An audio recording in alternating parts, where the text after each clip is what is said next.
You're there in Genesis chapter 38, and obviously we're continuing on our study through the book of Genesis. And Genesis 38, if you remember last week we were in Genesis 37, and we were talking about Joseph, and Joseph was sold into Egypt. And so this is kind of like a little interlude, so to speak, as far as talking about Judah before we get back to the story of Joseph. And so in Genesis chapter 38, we'll see later why this story is probably even brought up, because it has to do with how Pharez was brought in and where he came from, because actually he's one of the men that's in the genealogy of Jesus. So there's a reason why this chapter is here, and many other reasons actually too that I believe it's here for our edification. But in verse 1 there, we see that Judah marries a wife, and he has 3 sons with this woman. And so in verse 1 there, it says, "And it came to pass at that time that Judah went down from his brethren and turned into a certain Adullamite whose name was Hira. And Judah saw there a daughter of a certain Canaanite whose name was Shua, and he took her and went in unto her. And she conceived and bare a son, and he called his name And she conceived again and bare a son, and she called his name Onan. And she yet again conceived and bare a son, and called his name Shelah. And he was at Kezib when she bare him." Now, first of all, actually, sometimes it's a little tricky on how the grammar works in the Bible, because when you first read this, when I first read this, or just was reading through this, I kind of automatically was going to the fact that Judah's wife's name was Shua. But actually, Shua is the Canaanite in which has the daughter in which he marries, because later on, you see in verse 12 there, it says, "In the process of time, the daughter of Shua, Judah's wife, died." Okay, so we know that Shua is actually the man, the Canaanite man, who has a daughter that he marries. And so the daughter, we don't really know what her name is. Okay? Well, it doesn't tell us what her name is. It's not really important for genealogy purposes or whatever, but it's just a woman of Canaan. But anyway, that's just kind of a side note to just kind of see. Sometimes you got to be careful with how it says something, because sometimes the name is associated with a different pronoun than you think, because that Shua goes with the certain Canaanite and not with the daughter. Okay, but anyway, he has 3 sons: Onan, and Shelah. Okay, and in this passage, we see first of all, God personally kills 2 people in this passage. And that's something interesting, because a lot of times we don't see that, like where God's just like striking someone dead. Okay, we see it with Nabal, where it makes it, where he dies and stuff like that. And there's other places, obviously, where God personally kills people. But this is a big deal. I mean, obviously, it says in verse 6 there, it says, "And Judah took a wife for his firstborn, whose name was Tamar. And Judah's firstborn, was wicked in the sight of the Lord, and the Lord slew him." So we see that he was obviously very wicked, and God just killed him. It doesn't really tell us how. It doesn't necessarily mean that he dropped dead, because sometimes he can slay people with other people, right?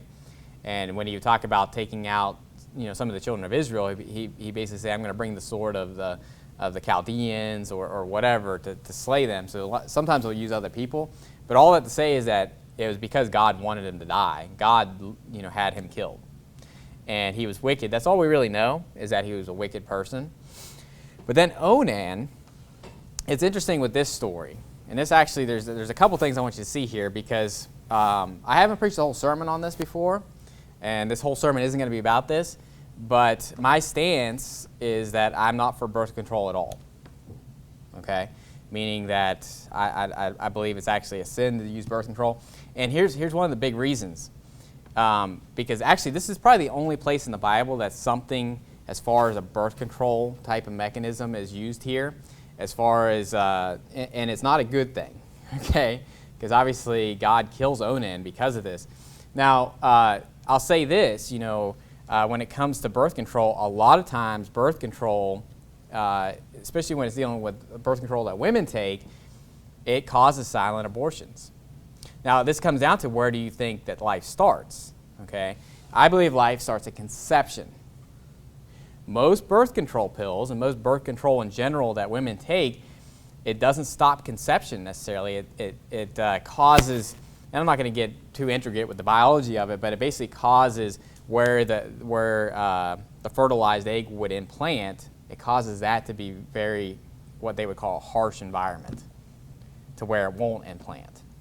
And so that to me would be a silent abortion. Basically the child's conceived, but then it doesn't implant. Therefore, the baby's not going to live, and it's not going to grow. And so that being said, I'm against all those types of birth control. Not to mention it messes with women's hormones. It messes with a lot of different things. And I know some women that take this not even because they're being promiscuous, but because of other reasons, okay? And again, this isn't a whole biology lesson on like birth control and all that stuff. But all that to say is that this is the one case, and show me another case in the Bible besides where they sacrifice their children. Obviously, that would be a birth control, murdering obviously your children. But besides that, I don't see anything else in the Bible that either highlights or condemns birth control, and this is the only case that it would be. And so what happens here in verse, and the Bible uses, here's the thing, you got to remember this too. The words of the Lord are pure words, and they're wholesome words, okay? And so the Bible is very wholesome here, and it's going to be something to where kids that are young probably won't even know what this is talking about, okay? And so we as adults know what this is talking about, okay? So I'm not going to elaborate on it.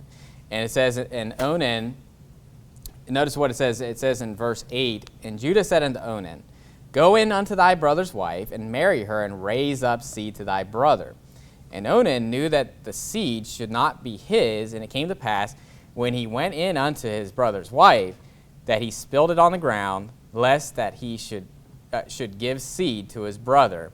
And the thing which he did displeased the Lord, wherefore he slew him also." So God killed him for this. So it's a big deal. Obviously, it's not something we should take lightly.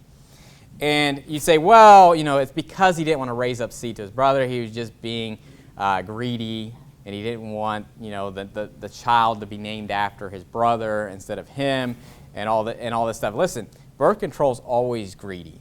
When it comes to married couples that don't want to have children, it's always for a greedy reason. And obviously, there's cases where women could be in danger and all that stuff, but that's a small group when the woman has problems and there's medical reasons and all that stuff. And obviously that, I'm not saying like, just, be dumb with that, okay? But what I'm saying with this is that God is the one that opens and closes the womb. The only case where birth control is even mentioned, obviously it doesn't say birth control, but we know that that's what's being done here, is a type of birth control. God kills them for it. Okay, so from what I see from the scriptures, I see no reason for birth control. Okay, and you say, well, the woman's life can be risked. Listen, we can always be in risk for everything.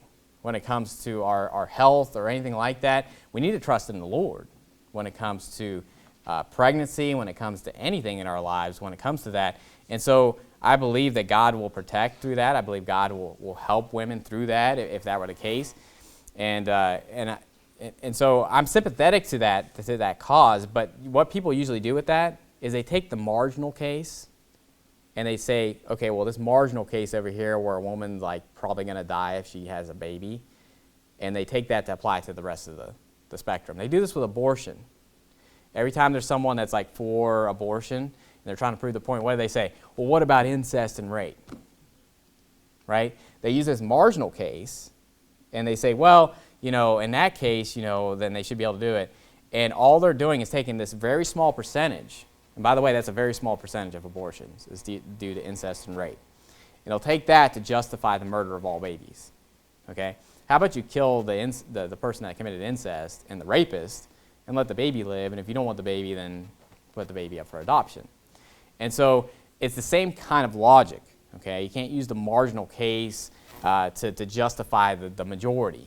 Okay, and so all that to be said is that we need to realize that children are an heritage of the Lord. And go to Psalm 127. And here's the thing: when it comes to the greedy reason, you know what it is? A lack of faith in God that'll provide for you. it could be very well a greedy reason, saying, I'm living up at this high level of means, and I don't want to bring that down so I can provide for children. But it could also just be the fact that you're like, I don't think I can live, I don't think I can survive. Listen, people have been having children for millennia now, and they've gotten by. And here's the thing, you may not be able to get that nice boat or that nice car or that nice house, but it can be done, okay? And this church is living proof of that, okay, as far as having children and living under one income. And here's the thing, I'm not going to come. If someone comes in here and they're a couple and they're both working and they have children and they're in public school and all this stuff, I'm not going to condemn them and I'm not going to come down on them. But obviously, the best case scenario is that the husband's providing, the wife is staying at home taking care of the children, and they're having as many children as God will let them have. That is God's plan, okay? And birth control, I believe, is wrong across the board, okay? And you can hate me for that, but that's what I believe. And most of the time, birth control is used to be promiscuous. Let's just be honest. Most of the time, birth control is to be promiscuous when you're not married. After that, when you're married, it's just because you don't think you can handle children. It's usually a financial reason, and sometimes it's even a selfish reason, like, oh, we want to just be able to have each other, and we don't want that responsibility right now, okay? And so that's something to think about, and especially if you're going into marriage. And we have younger people here and stuff like that aren't married. I'm not necessarily picking on you or anything like that, but all I'm saying is that you need to be thinking about this. If you're wanting to get married, you need to realize that what comes with marriage is children. And people need to think about this when they go into their finances, okay? When Holly and I got married, she was a clinical pharmacist, okay? And, her paycheck was a lot more than mine, to say the least, okay? And it's just because that's just the type of realm that it is when it comes to those professions. And obviously Holly, it was one of those things where she wanted to be a stay-at-home mom and all that, but she didn't know what, she can't. That's why, obviously the perfect role, and with my children, I'm gonna take care of them until someone takes over the payment, so to speak, right? And that she can marry somebody and all that stuff. But when in the real world, a lot of women don't have that opportunity, and they just have to do what they have to do, right? And all that being said is that we could have just got married, and we could have just been living the high life. Get a new truck every year. No, it wouldn't be that crazy. But all I'm saying is that we could have lived the high life. But when we got married, we knew, hey, we want to have children immediately, and we can't do that. We can't live off both these incomes and then expect to do that when we have children. And people do this all the time. And they even know, they're like, hey, we want to have children soon. But then they'll buy this house that's ridiculous, okay? And it's a house that they don't need, they don't have to have, right? And it's this lavish, huge house, and it's based off both their incomes. And then they're like, 2 years later, we want to have children, and like, oh, I can't quit my job because we can't afford all this. Well, why didn't you think about that 2 years before? You know that a house loan is usually 30 years. Are you going to wait 30 years before you have children? Here's the thing, biology lesson, women don't have 30 years when it comes to, usually when you get married, you're not, there's a timeline as far as when women can have children. Obviously, Sarah's an exception to that rule, okay? Not many women are having children at 90, but all that to say is that you need to go into marriage having that plan of, hey, we want to have children, we don't want to have to send them off to daycare, and you go into it that way. So what do we do? All the bills that we had to pay was based off my income. And when Holly, and you could judge me if you want, as far as Holly working before we had children, but I'll say this: I don't want my wife to be idle. And you could have the stance and she was working with all women too, so it's definitely different. It was a different circumstance. But here's the thing: we just paid off debt with hers, and then I took all mine. It was anything that we had when we bought our house, it was only based off what I could afford. if it was just me. So then when we had children, it was easy. We just cut it off. And it didn't matter. It worked. But you have to have that foresight, and you have to be thinking about that. And especially when you're going into marriage, you need to be thinking, okay, what do we want to do? How do we want this to be set up? And you have to go into it with that mindset instead of living for the moment. And you say, well, of course you got to look at that. I would say that too. But why is it that I see time after time after time where people, they're married for a couple years, and then they start having kids, and then all of a sudden they're like, oh man, I wish I could stay at home. I wish I didn't have to send my kids off to daycare. I wish I could do this. And then they can't do it. Now they could do it. Here's what you do. You sell your big house, you sell your nice car, and you downsize. You see, even if you're in that position, you can get out of it. You just have to get rid of the nice things. But it's better to just not have the nice things to begin with, right? And be like, oh, we're taking this big cut. And instead, just going into it like, hey, we have what we have, and we're just going forward, right? And so this isn't a whole sermon on that, but all I'm saying with this is that I'm against birth control. And birth control is usually always for selfish reasons. And so you can say, well, it wasn't because of that. It's because he wanted to raise up seed unto it. He didn't want to raise up seed to his brother. It could very well be that's the reason he killed him. But let me ask you a question. Do you want to be like Onan? Is that a Bible character you want to be like, yeah, I'm modeling my married life after Onan? No, I don't think so. I don't want to take that chance. But here's the thing. There is another thing to think about. In Psalm 127, it says, except the Lord build the house, they labor in vain to build it. Very famous passage. But it says in verse 3, lo, children are an heritage of the Lord, and the fruit of the womb is his reward. As arrows are in the hand of a mighty man, so are children of the youth. Happy is the man that hath his quiver full of them. They shall not be ashamed, but they shall speak with the enemies in the gate. Children are first of all, the reward. It's a reward. And you know what? Children also show that you have a good relationship with your spouse. Because it takes two to have children, okay? And, children are going to eventually be, it's the best investment you'll ever make. The best investment you'll ever make. And, you think about people that, I just saw this article where this woman who's like this, I don't know, she was like a celebrity or something. She was some kind of celebrity. Obviously, they were talking about her. But she was talking about how at 60, her mom was a lot happier than she is because she had children. And this woman that was 60 now, she was told, don't have children, just worry about being fit and all this other stuff and living the good life. And she was basically talking about how much happier her mother was at 60 than she is because she has nothing now. You don't have any children. And you think about it when you get older, too. I mean, who's going to take care of you when you get older and you can't provide, you can't take care of yourself and all this other stuff. And so that investment is priceless. And here's the thing. It's been fun raising our children. They're little right now. They're definitely not taking care of me. I'm taking care of them.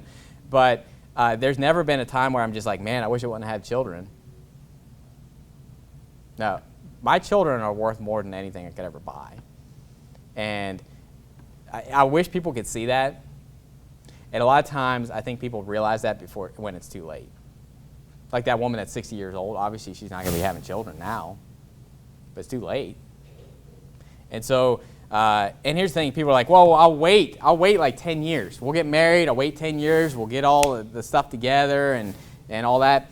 And they'll wait a really long time. Well, you're taking a big chance that you're going to get pregnant. Do you know that a lot of people struggle with that? People I know, friends I have, that struggle with having children. And it took them years. I mean, think of Isaac. 20 years. He was 40 when he got married, 60 when he had Jacob and Esau. And so you never know how long it's going to take. And so you may be passing up the only 10 years that you could even have children. You don't even know it. And they're also playing God, because God's the one that opens and closes the womb. And think about this too. What was the first command that God gave to man and woman? And is that right? Man and, yeah. Adam and Eve. What was the first commandment that he gave to Adam and Eve? Well, go to Genesis chapter 1. Genesis chapter 1.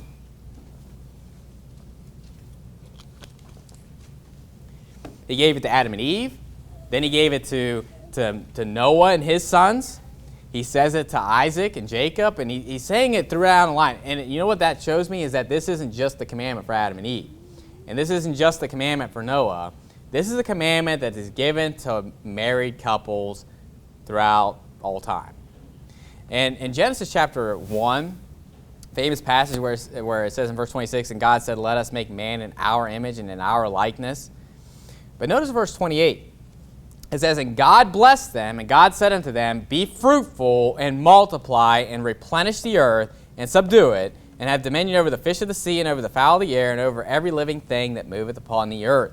The first commandment that he gives to Adam and Eve is what? Be fruitful and multiply and replenish the earth. And you say, well, why does it say replenish? Is that because there was like some pre-Adamite civilization and, in the gap between Genesis 1:1 and 1:2, and, he's basically saying, all those people died, now we got to replenish the earth? You're like, what are you talking? Exactly. I don't know. That's what people believe, okay?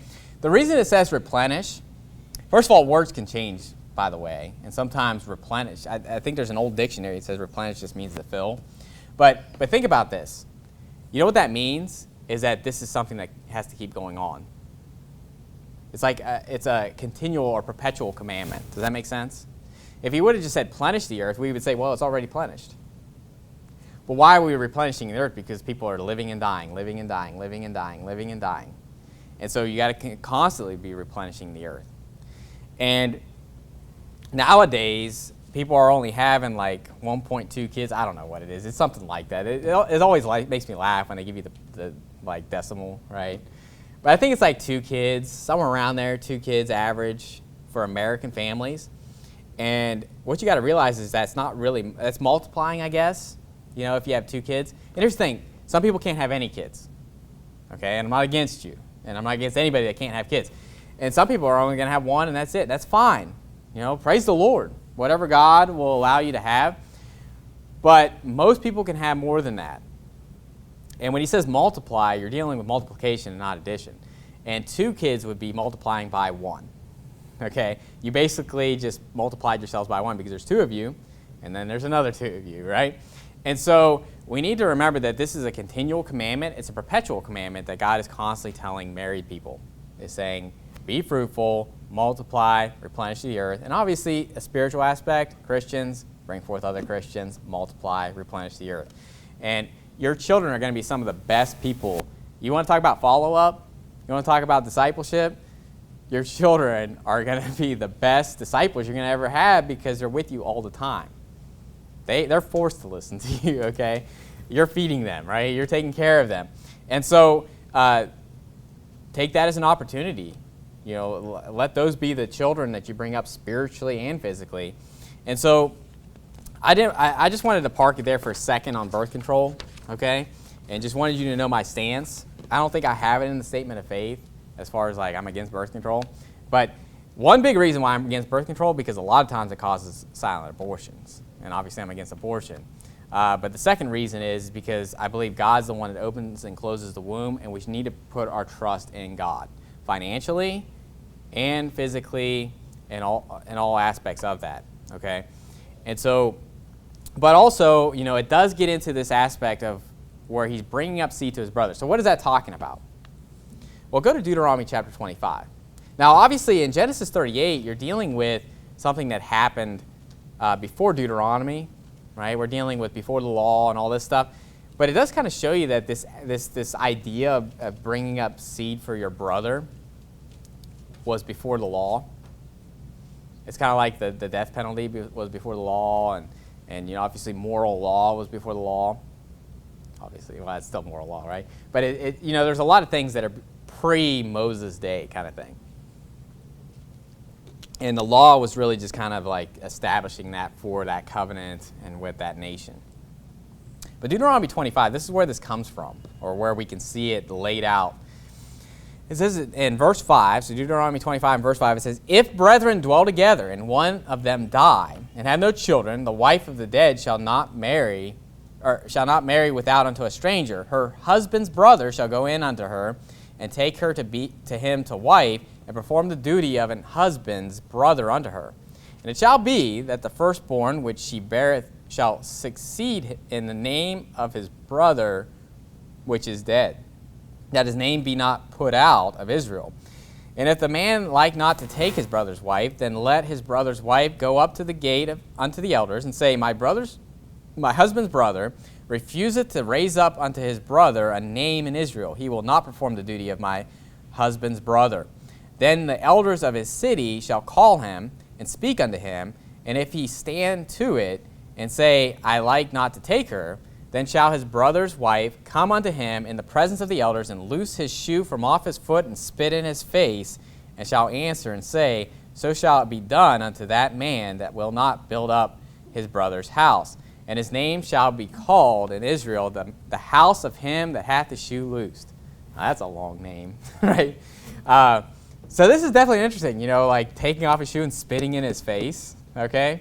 Now, first of all, I want you to see here is that, notice the first line there. It says, if brethren dwell together. So I don't believe this is, a duty of just a brother that's off in the distance in a far country somewhere, okay? I think it's a specific, brother, and this could also mean, brethren, and not necessarily talking about brother, like my brother, but I have cousins that would be brethren, right? You have close kin. And you probably heard this phrase, the kinsman redeemer. The kinsman redeemer. Well, that comes from Ruth and Boaz, okay? Because this is where it's stated in Deuteronomy. And then in the book of Ruth, go to Ruth chapter 4. This is where a case of it actually happening, okay? And so,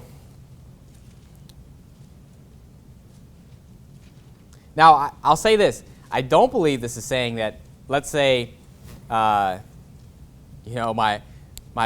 brother dies, that, like my younger brother Justin, is married and has a wife, and if he died, then I need to take her to wife right now, okay? Obviously, when it's talking about a brother, like taking her to wife, he's not married, okay? And so you got to understand that obviously it's known that would be the case, that he's not taking another wife unto himself. But it's more like the Onan, Shelah example, right? Where took a wife and then Onan, and you probably remember the story when it talks about the Pharisees that brought that problem up to Jesus and said there were 7 brethren, and the one married the wife, and then he died, and then he married the wife, and they never had any children. And the whole point was to say, like, whose wife shall she be in the resurrection? And he's like, you do greatly err not knowing the Scriptures, because what he's saying is that no one is married in the resurrection. It's till death do us part, okay, in marriage. It's not till forever in eternity. And so that's why if your spouse dies, you're free to marry whomever you will, only in the Lord. So it's something that happens, it's just in your lifetime. But in Ruth chapter 4, just to get some context here, it says, and most of you know the story of Ruth, and obviously Boaz ends up marrying Ruth, but he's wanting to redeem her. He's wanting to basically do his duty, but he knows that there's someone closer in kinsman, so it's like who's ever closer, right? Because none of these are brothers to Ruth's dead husband. And so it's who's ever closer in kinship, right? In verse 1 in there, it says, then went Boaz up to the gate, and sat him down there, and behold, the kinsman of whom Boaz spake came by, unto whom he said, Ho, such a one, turn aside, sit down here. He turned aside and sat down. And he took 10 men of the elders of the city, and said, Sit ye down here. And they sat down, and he said unto the kinsman, Naomi, that is come again out of the country of Moab, selleth a parcel of land, which was our brother Elimelech's. And I thought to advertise thee, saying, Buy it before the inhabitants, and before the elders of my people. If thou wilt redeem it, redeem it. But if thou wilt not redeem it, then tell me, that I may know, for there is none to redeem it beside thee, and I am after thee. And he said, I will redeem it. Then said Boaz, What day thou buyest the field of the hand of Naomi, thou must buy it also of Ruth the Moabitess, the wife of the dead, to raise up the name of the dead upon his inheritance. And the kinsman said, I cannot redeem it for myself, lest I mar mine own inheritance. Redeem thou my right to thyself, for I cannot redeem it. Now this was the manner in former time in Israel concerning redeeming and concerning changing. For to confirm all things, a man plucked off his shoe and gave it to his neighbor, and this was a testimony in Israel. Therefore the kinsman said unto Boaz, Buy it for thee. So he drew off his shoe, and Boaz said unto the elders and unto all the people, Ye are witnesses this day that I have bought all that was Elimelech's, and all that was Chilion's and Mahlon's, of the hand of Naomi. Moreover, Ruth the Moabitess, the wife of Mahlon, have I purchased to be my wife, to raise up the name of the dead upon his inheritance, that the name of the dead be not cut off from among his brethren, from the gate of his place. Ye are witnesses this day. So we see that this is actually performed here. Now, he didn't spit in his face, okay, but Ruth wasn't there, right? So I guess she could have technically gone there and spit in his face and gone through the whole wall. Be like, it says in Deuteronomy 25, I get to spit in your face. No. But we see that obviously this is something that is biblical. It's something that God says this is the way it should be. And notice that Boaz is a righteous man here. Boaz is righteous to where he's basically the son, or if he has a son, then the son will take Mahlon's name. Now that's a big deal, that to have a son and say that's not going to be, it'd be kind of like if I had a son and it didn't take my surname, it took, like someone else's surname. Does that make sense? And so that'd be kind of a big deal, because I would take pride, obviously, in my children having my name, especially my son, because that son's going to take that name down the line, right? And so it's definitely a big deal to do, and obviously this other kinsman didn't want to do it. He didn't want to mar his own inheritance. He didn't want to have a child that wasn't going to be after him, right? And it says in verse 12 there, it's interesting because the end of this chapter really gets into Pharez. And it says, And let thy house, in verse 12, be like the house of Pharez, whom Tamar bare unto Judah, of the seed which the Lord shall give thee of this young woman. And so what's interesting about both these things is obviously Pharez is brought up and Tamar. But when you go to Matthew chapter 5, you don't necessarily have to turn there. But in Matthew chapter 5, he did the kinsman's redeemer, and he was bringing up his, the dead husband's name, but whose name was mentioned in the genealogy of Jesus. In Matthew 1:5, it says, And Salmon begat Boaz of Rechab, and Boaz begat Obed of Ruth, and Obed begat Jesse. Boaz's name is in that genealogy. Whether he performed the kinsman redeemer or not, God put his name in the genealogy of Jesus because he's the father of Obed. And so it didn't say Mahlon, the son of Mahlon or anything like that. So even though he did that, he still was written in the Bible forever as being the father of Obed. And so interesting, the kinsman redeemer thing. I'm not saying that we need to bring that back, as far as like a law that we do in the land here. But here's the thing, the law of the Lord is perfect, and there's a reason why that was there. And it's obviously, here's the thing, it's for, a lot of that is taking care of family, if you can. Obviously, it puts stipulations on that. It's not saying to do something wicked. It's not saying to commit adultery, to do this thing. But we get into the story right after this about Judah and Tamar. Okay, so Tamar, she married Ur. Ur was wicked, God killed him. Then Tamar was given to Onan. We went through that whole story about how he was pretty much greedy about his inheritance, and God killed him. Then there was another son, Shelah, but Shelah wasn't old enough yet. Notice in verse 11. So you're in Genesis 38 and verse 11. Then said Judah to Tamar his daughter-in-law, Remain a widow at thy father's house till Shelah my son be grown. For he said, Lest peradventure he die also, as his brethren did. And Tamar went and dwelt in her father's house. So basically, Shelah must not have been old enough, or he must have been like, maybe he could have been like a teenager or whatever. And so he basically saying you need to wait until he's older, okay? And so, but what we'll see here is that he doesn't end up giving her to Shelah. And one of the big reasons I believe that is it says, lest peradventure he die also. So he's really afraid that his last son's going to die. And so I think he may be looking at it like maybe it's Tamar's fault, right? Because you can imagine, it doesn't necessarily say that God told him why he killed her or why he killed Onan, right? And so maybe he knew. I don't know. But let's say, just thinking about it, maybe he didn't know. He just, Tamar marries he dies. Tamar marries Onan, he dies. And so he's probably thinking like Sheila is like a dead man walking if he marries her. And so that's what gets into this story of why Tamar does what she does. And obviously it's wrong what she does. But the reason why she does what she does with Judah is because he didn't give her to wife to Sheila. But first of all, we'll see that Judah's wife dies. And so in verse 12 there, it says, "And in process of time, the daughter of Shua, Judah's wife, died, and Judah was comforted and went up unto his sheep shearers to Timnath, he and his friend Hira the Adullamite." So this Hira must have been his best bro, because he's always hanging out with Hira. But so what we get into this next story, and we already read it obviously, is where Tamar takes off her widow garments and she goes and basically acts like she's a harlot and pulls in Judah. Okay, and notice there in verse 13 it says, "And it was told Tamar, saying, Behold, thy father-in-law goeth up to Timnath to shear his sheep. And she put her widow's garments off from her, and covered her with a veil, and wrapped herself, and sat in an open place, which is by the way to Timnath. For she saw that Sheila was grown, and she was not given unto him to wife." So obviously, why is she doing this? Because he's grown up, and he's not doing what he said he would do.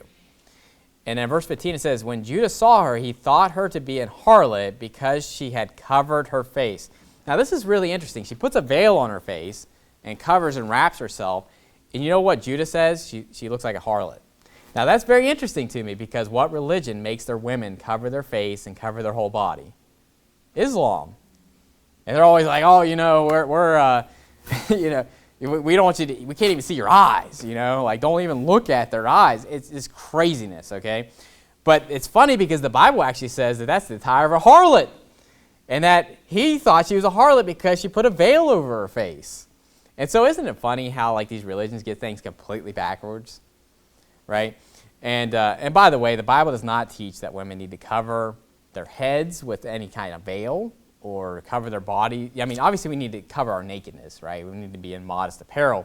But people will take 1 Corinthians 11, but it ends and caps it all off and saying her hair is given her for a covering. So when it's talking about women covering their head, it's talking about having long hair. And it's basically saying if you don't have long hair, then you need to cover your head, right?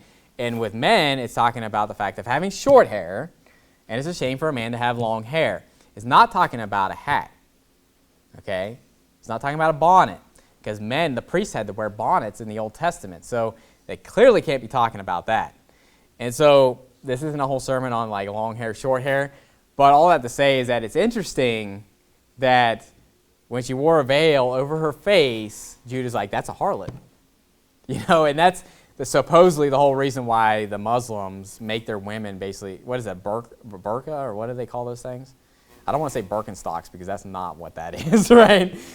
There's all these women's like clothing that I'm thinking of that I have no idea what it is. It's like when I say shawl, I'm not really sure what that is. Is that like the half sweater thing where you put it through your arms but it doesn't go down the rest of the way? Or is that just the thing that goes over top of you? Anyway, so there's like all these women's clothing, and I'm always saying the wrong thing. But not Birkenstocks, a burqa, right? So anyway, it's interesting, though, that the Bible states that, and Islam gets it completely backwards. And most religions get the Bible backwards. It's interesting how that happens. And it's not just wrong. It's not just different. It's completely opposite. Evolution's like that. Evolution gets the creation story and completely flips it upside down. And so we went through that. That's a whole other sermon for another day. So anyway, so she puts this on her face, and then Judah, obviously, they're both in sin here, okay? Neither one of them are doing what they should be doing, right? This is not the way for her to get what she wants. And obviously, what in the world is he doing going in unto a harlot, okay? So obviously in verse 16 it says, "And he turned unto her by the way and said, Go to, I pray thee, let me come in unto thee. for he knew not that she was his daughter-in-law. And she said, what wilt thou give me, that thou mayest come in unto me? Now, this is interesting because basically she's getting paid, okay? So this is what a harlot gets, a prostitute gets paid. And but she doesn't just take like the, like he'll pay him later kind of thing, because obviously he didn't have a kid with him. He didn't have something to pay her with. And so she takes this pledge of him. This is very smart, because she knows, that I mean, it's like she was very intelligent to do this because of what happens next. Because he's saying, what pledge shall I give thee? Verse 18, and she said, thy signet and thy bracelets and thy staff that is in thine hand. And he gave it her and came in unto her, and she conceived by him. Now, this is going to be very important later, because it talks about, he comes back and she's not there. Okay, so basically, and when he comes back, he's like, "Where's the harlot?" And they're like, "There's no harlot here," And it's like, "But did I see a ghost? What happened?" So basically, it's obvious that something's gone awry here. But he's basically he brings it, and he's just like, take it to her. I don't know if he just let the kid go run around, And obviously we're talking about a goat, like a young goat or whatever. And so not a real person. He didn't sell his child, okay?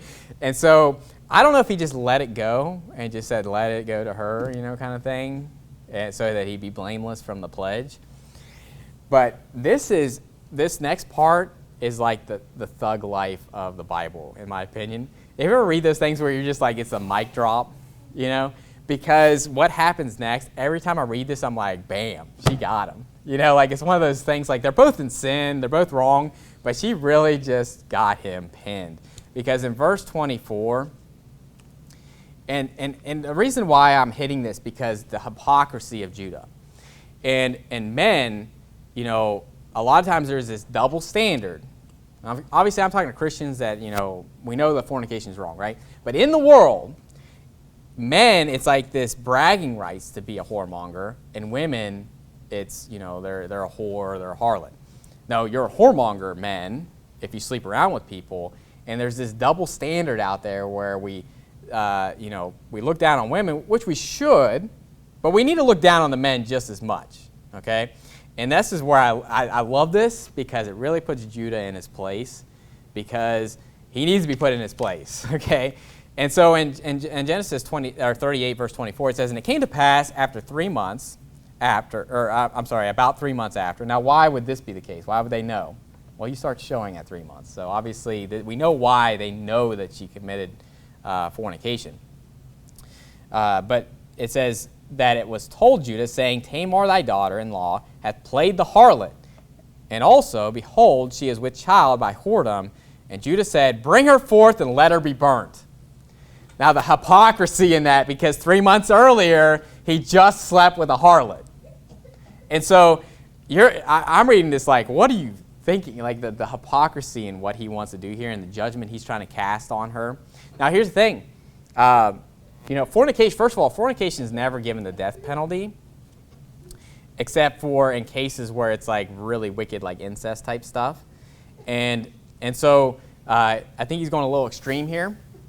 Now, it talks about it taking your daughter-in-law, and you be put to death for that. It talks about it in Leviticus, but I believe it's talking about it when your son's still married to him, okay? And so I think that's kind of the case of when you be put to death. But this is still wrong, right? It's fornication either way you look at it.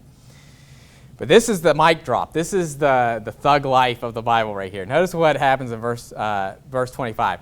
When she was brought forth, she sent to her father-in-law saying, she sent to her father-in-law saying, by the man whose these are, am I with child? And she said, discern, I pray thee, whose are these? The signet, and bracelets, and staff.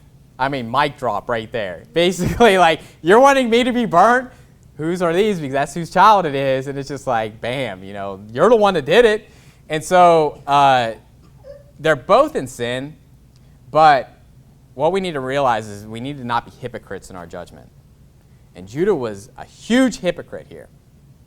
Because, did he say after this, well, let us both be burnt, Now, Now, but he does acknowledge this. Notice in verse 26 it says, and Judah acknowledged them and said, she hath been more righteous than I. Now he is coming to his senses and realizing, taking ownership for the sin that he did.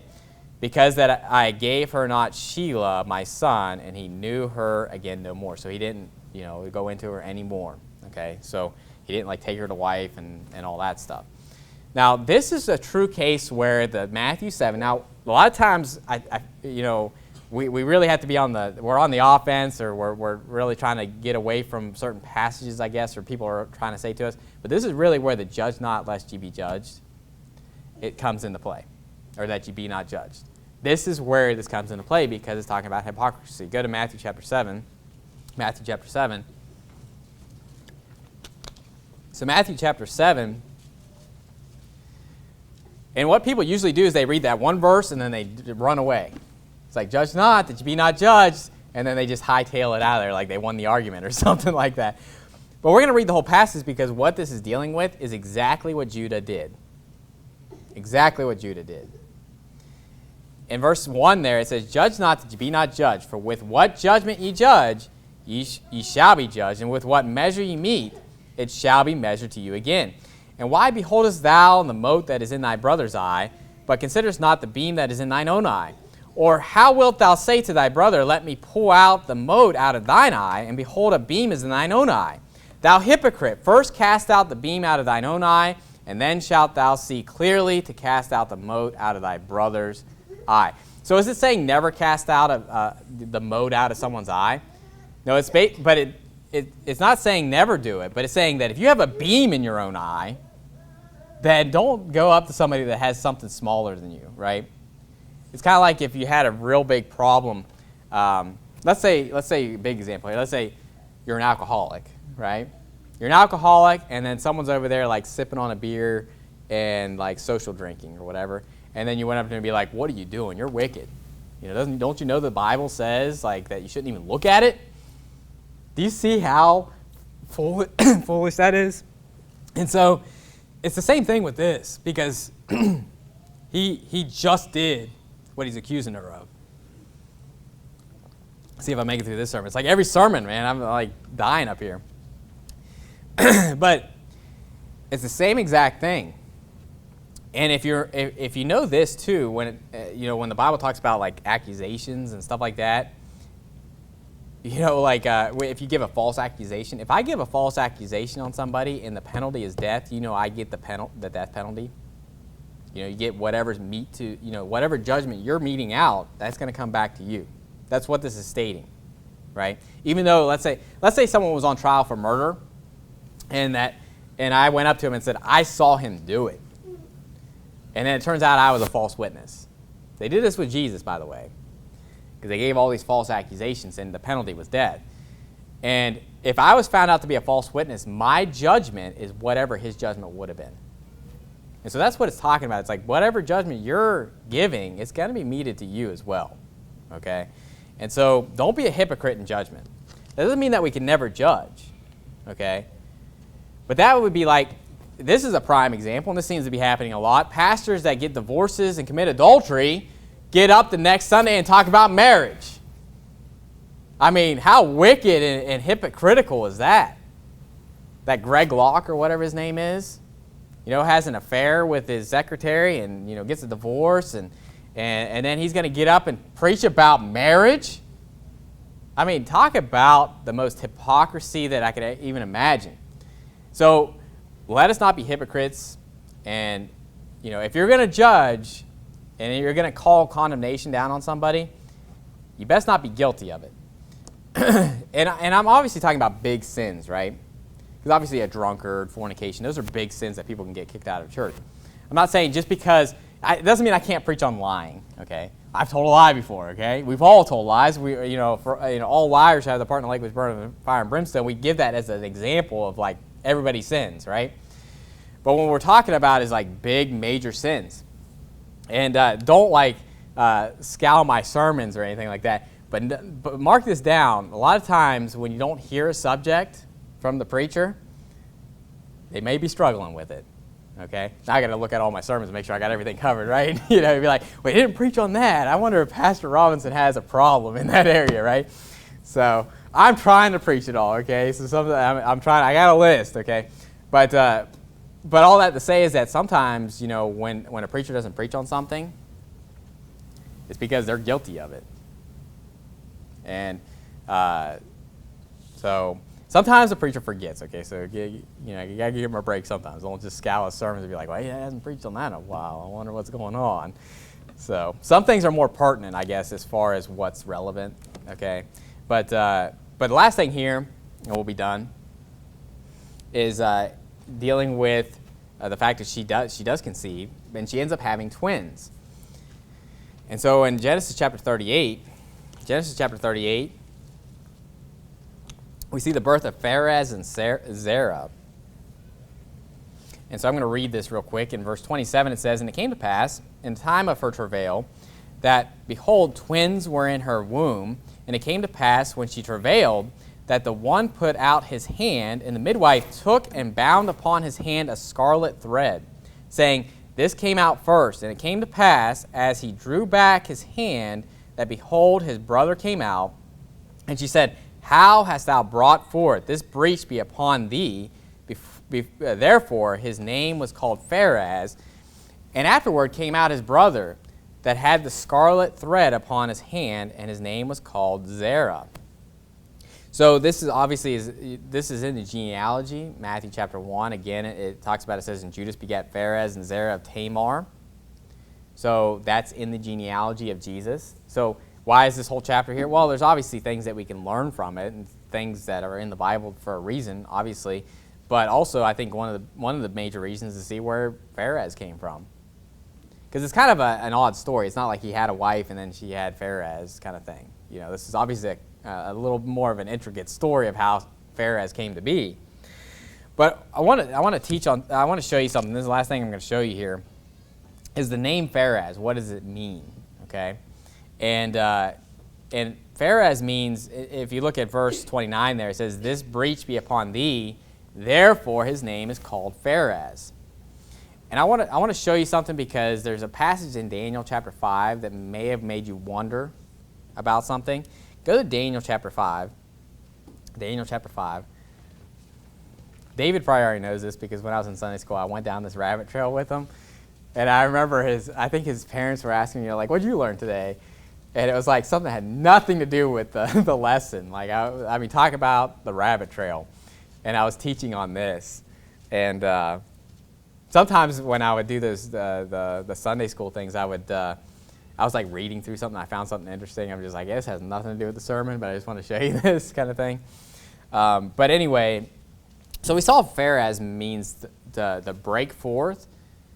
It says, "How hast thou broken forth," or to breach, right? And that's the same thing, right? If you think of a breach in a dam, what is it doing? It's breaking forth, right? A breach in something. But in Daniel chapter 5 and verse 25, and you probably noticed this before, but in verse 25, this is obviously the famous writing on the wall. You've seen the writing on the wall. And this is where Belshazzar, the king, sees this writing. He's scared, and Daniel comes to interpret it. And in verse 25 it says, "And this is the writing that was written, Mene, Mene, Tekel, Upharsin. This is the interpretation of the thing. Mene, God hath numbered thy kingdom and finished it. Tekel, thou art weighed in the balances and art found wanting. Peres, thy kingdom is divided and given to the Medes and Persians." Now, do you notice something there that's interesting? So the writing on the wall says, Mene, Mene, Tekel, Upharsin. When he goes to explain what those words mean, do you notice that Upharsin and Peres are different words? Like, it's obviously a little different there. And so what this comes down to is they're the same word, but it's the same word and it means the same thing. It's just said differently. And I want to show you another place, because we saw that Pharez means what? Breach, broken forth. Go to 2 Samuel chapter 6. 2 Samuel chapter 6. This is when Uzzah, if you remember, Uzzah touched the ark, and they put it on a cart, which they're not supposed to do. And so they're taking the Ark of the Covenant back, and David was going to take it back into Jerusalem. Uzzah touches the ark because it shook, and we're going to see this, and we're going to see what Peres means. And verse 6 there, 2 Samuel chapter 6, it says, "And when they came to Nachon's threshing floor, Uzzah put forth his hand to the ark of God and took hold of it, for the oxen shook it. And the anger of the Lord was kindled against Uzzah, and God smote him there for his error. And there he died by the ark of God. And David was displeased because the Lord had made a breach upon Uzzah, and he called the name of the place Perez Uzzah to this day." So what is the word Perez Uzzah? You can see, well, Uzzah is in the name, and Perez is in the name, right? So the Uzzah is the person, Perez, and what does it say? You made a breach upon Uzzah. So what's Perez mean? A breach. So Pharez means breach. Uzzah means breach. So you can see in the word upharsin, what do you see? The word Pharez in it. And then Perez, obviously, is Perez, which means a breach. So it's a different way of saying the same word. Now, you say, well, that's weird. Why would it do that? Well, if you know anything about languages as far as like even Spanish, but I've been studying Greek and stuff like that, and verbs in other languages, it actually helps things a little bit because in our language, things have to be in a certain order in order to like know what the verb goes to and what subject it goes to and all that, right? Well, in other languages, the verb has different ways of spelling and pronunciation based off of what it's associated with, okay? And so, like, and when we think of a word, you know, like when you look it up in a dictionary, it's called the infinitive form of the word, right? It's like to have, or, you know, it's like an infinitive form of it. Other languages sometimes, like Greek, instead of using the infinitive verb, if you looked up the words that you're looking at in a dictionary, it would have the personal, you know, verb that went with it, okay? I'll give you an example, okay? The word for have in Greek is echo. And that's for personal, like I have, right? So it doesn't say to have, it says I have. If I were going to say we have, it would be echo me. Do you see how it's different, though? And there's ehi. Like, all those are different. It's all the same word, though. It all means have, but it means he has or you have. Even in Spanish, do you know there's two different ways to say you?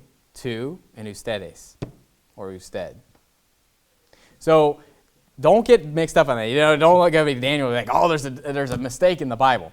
No, think about this. If you're saying mene, mene, tekel, upharsin, he's saying that the kingdom, which is a place or, you know, a thing, it has a breach in it, or it's divided.